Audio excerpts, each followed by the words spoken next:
A Montanha Mágica, 69, terceiro vídeo, se eu não estou enganado. Então ficou ali essa história da erva venenosa do quietismo, né? Então, se eu sou o contrário à opinião compartilhada de todos, ou seja, vamos supor que uma interpretação possível. Estou indo longe do que o Settembrini falou, porque o Settembrini foi vago e ele está me dando esse direito. Mas uma possibilidade é: a verdade, ela não é criada pelos filósofos. Uma possibilidade de interpretar o que ele está falando, porque eu acredito que o que eu vou falar agora não é só uma possibilidade, é uma verdade. A verdade, ela não é criada pelos filósofos. A verdade não é porque você faz um livro e nesse livro, através do discurso, né, você é bem esperto, bem, como é que se diz? Engenhoso.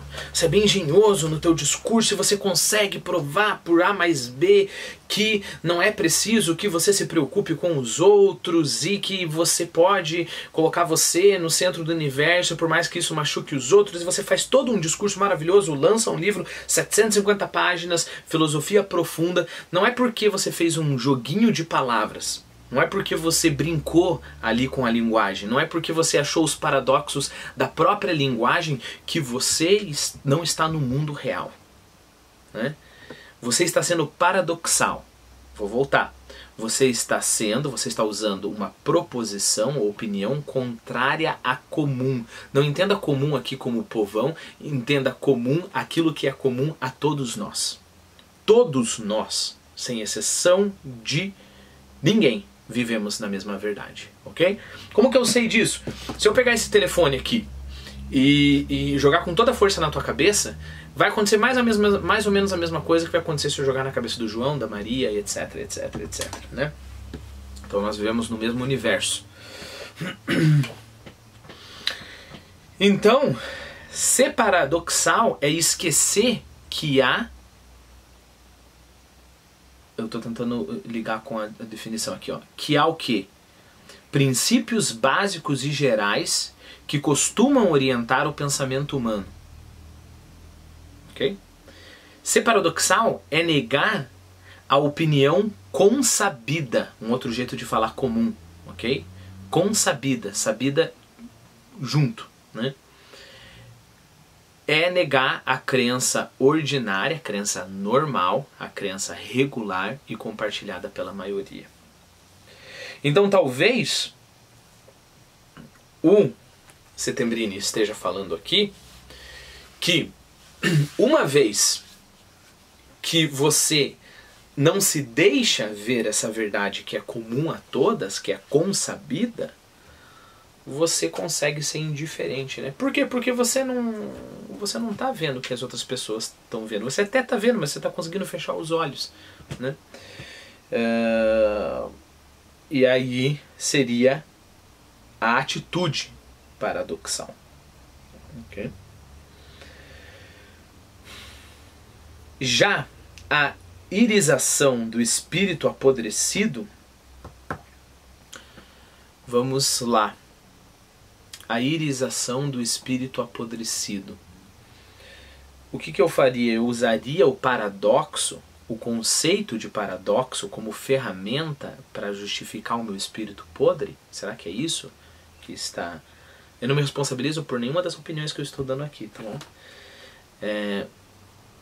Pelo menos opiniões interpretativas, como eu falei para você. Essa história de nós vivemos no mesmo mundo, de filósofo criar um livro com um sistema ali e pensar que consegue cobrir o mundo com isso. Isso eu me responsabilizo, ok? Isso eu me responsabilizo. Não me responsabilizo pela interpretação aqui.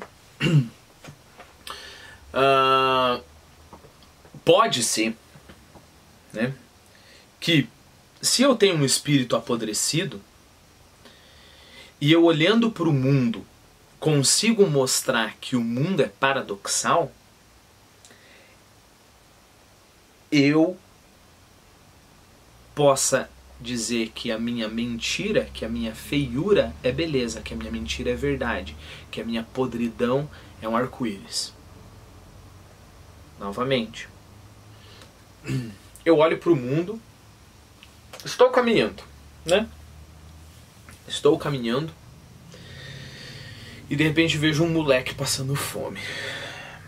E na hora eu sei que eu tenho que alimentar o moleque que está passando fome. Não tenho explicações para isso, não tenho uma teoria para isso, né? Ah, será que porque ele é humano? Não tenho isso. Eu só tenho esse sentimento mudo e claro. Ajude o moleque que está passando fome. Não, mas eu estou atrasado para o trabalho. Ajude o moleque que está passando fome. Okay? Não, mas eu não tenho muito dinheiro. Ajude o moleque que está passando fome. Ah, mas ele pode estar me enganando. Ajude o moleque que está passando fome. Perceberam a diferença entre a evidência ali, de algo que te apareceu para você fazer, e os teus argumentos? E é aí que a gente perde. Porque a gente consegue tagarelar muito. A gente consegue falar muito. E aí o que o espertão aqui pode fazer? Não, mas veja bem. Você me diz, eu conversando com a minha consciência, né?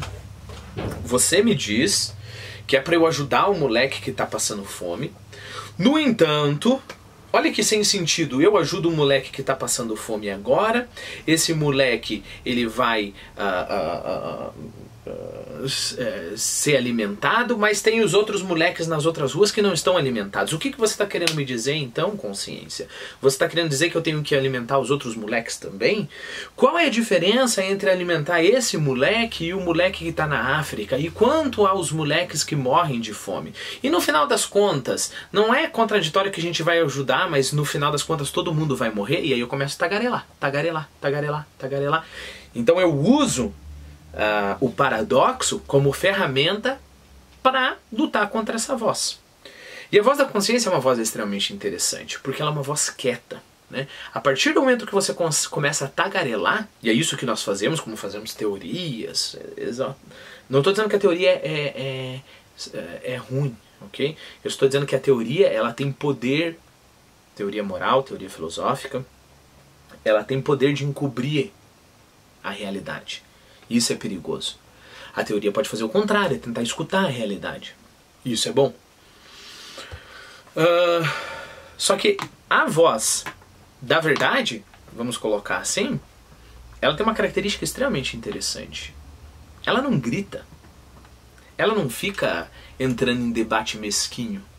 Ela não fica aí tentando convencer. Ela não participa de um clube de debate nos Estados Unidos. Olha, veja bem, aí você usa todas aquelas desonestidades, né? Você faz uma piadinha para pegar o público. A verdade não entra nisso.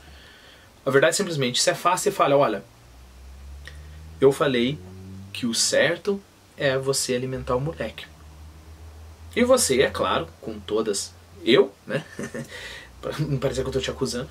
E eu, é claro, com toda a minha argumentação, com toda, né, o meu aparato lógico, eu vou lá e encubro a verdade. Mas a verdade não deixa de existir, porque eu encobri a verdade, né? Perceba, eu posso pegar isso daqui é preto. Vocês concordam comigo que isso daqui é preto? Isso aqui é preto, né? Eu posso fazer uma teoria científica e falar, na verdade, isso aqui não é preto. Isso daqui, as ondas que vêm, elas batem na retina do meu olho, mas isso daqui é blá blá blá, blá blá blá. E faço uma teoria então, inteira. E passo 15 anos da minha vida provando que isso daqui não é preto. Não vai mudar a cor da coisa, porque eu provei, né, fiz uma teoria provando que isso daqui é preto. Não vai mudar a cor. É só eu pegar novamente isso daqui e olhar, e no impulso eu já vou saber, isso aqui é preto. Ponto. Né? E é preto para mim, é preto para você, é preto para o João, é preto para Maria e assim por diante. Okay? Então, talvez aí esteja um outro problema do paradoxo. Nós podemos usar o paradoxo como ferramenta para não reparar a realidade, não reparar a verdade. Né? Deixa eu dar mais um exemplo. Vamos supor que eu vou lá e tenha traído a minha esposa. Né? Traí a minha esposa. E aí eu não quero admitir para mim mesmo que eu fiz bosta. Correto? E eu venho com um discurso assim. Não, mas olha, veja bem, o que é contato físico, né? Por que eu posso beijar o rosto? Se eu beijo o rosto, é traição? Aí a pessoa, o meu interlocutor fala, não, não é. E se eu beijo aqui, é traição? Não, não é. E se eu beijo aqui, é traição? Ah, eu não sei. Então, você percebeu como não há uma linha entre traição e não traição? E tem, é só você ser um pouco esperto, porque você faz um discurso bem inteligente, assim, sabe? Ah, então, o que em algumas culturas se beija, a outra não se beija, e o que é a posse do corpo do outro, e etc, etc, etc. E eu vou, falo. E aí falou, ainda bem, ufa, não sou um bosta. Não fiz porcaria não, é só porque as pessoas não entendem como as coisas realmente são. Okay? Então eu uso, aí nesse caso, não só o paradoxo, mas diversos outros recursos discursivos e lógicos para comprovar para buscar aprovação para uma situação reprovável. Né? Eu sempre gosto de, em relação a isso que a gente está conversando aqui, lembrar do velho e o mar. Né? Eu já falei isso nos outros alguns vídeos, mas eu sempre gosto de lembrar. Ele olha... Eu vou dar um outro exemplo, porque eu dei aquele exemplo de orgulho, né? Mas tem uma hora que ele pensa, será que eu devia estar pescando? Né? Esse peixe que ele pega é um peixe muito nobre, né? O maior peixe que ele já pegou na vida, e ele tem esse respeito pelo peixe. E aí ele pensa, será que eu não estou sendo cruel? Será que... E aí ele vai com esse será. Só que no final das contas, nada disso faz com que ele pare de pescar. Porque no final das contas ele fala, eu nasci para isso e eu sei que é isso que eu tenho que fazer. Repare, ele não chegou nem perto de dar um discurso satisfatório para explicar por que ele faz aquilo. Né? Será que... Ele poderia, será que na verdade eu não estou sendo dominado pelo capital ou por essa sociedade? E será que eu na verdade é isso? E aí poderia discursar. Ele sabe quando parar. É natural, porque nós temos a linguagem, e a linguagem tenta explorar o mundo, e claro, isso é bom, é isso que a gente está fazendo aqui. É natural que nós tentemos explorar o mundo, mas o velho, quando está ali na hora de segurar a linha, ele não deixa que nenhum desses pensamentos o faça titubear. Né? Então ele continua com a linha, porque eu nasci para isso, é isso, eu tenho certeza disso, não sei explicar, mas eu tenho certeza disso. Voltando para o nosso moleque com fome, seria mais ou menos assim. Poxa, mas essa história de escala de valores de fome, é melhor ajudar uma criança com pouca fome aqui ou ajudar uma criança com muita fome na África, etc. Ótimo, persiga essas questões, mas primeiro faça o que para você está óbvio e evidente fazer, por mais que seja sem palavras. Né? Você vai lá, alimenta a criança, pronto. Sei lá, perdeu o dia de emprego, aconteceu um monte de coisa, mas você fez o que você deveria ter feito. E aí, é claro, eu uso o exemplo de alimentar a criança, mas seria para assistir um filme, sei lá, qualquer coisa. Isso daí é com você. Mas aí depois eu venho com essa consciência que tenta, né, como é que se diz? Apalpando, né, puxa, tem uma palavra para isso quando você vai palpadelas, será? Mas tenta descobrir o mundo, né? Tenta descobrir o mundo do discurso. Mas repare, a gente sabe no mundo o que fazer. O discurso é que não sabe explicar. Okay? E a partir do momento que a gente descobre as ferramentas do discurso e consegue manipular essas ferramentas, a gente pode fazer qualquer coisa. Né? Então, será que é isso que o Settembrini tem em mente quando ele fala que o paradoxo, enquanto uma ferramenta sendo usada, é a irisação do espírito podre, apodrecido? Né? E aí, maior licenciosidade de todas, eu acho que meio que decorre do que eu falei anteriormente. Né? Por que maior licenciosidade de todas? Porque aí você pode convencer qualquer uma, como um sofista, você pode convencer qualquer um que qualquer coisa é certo.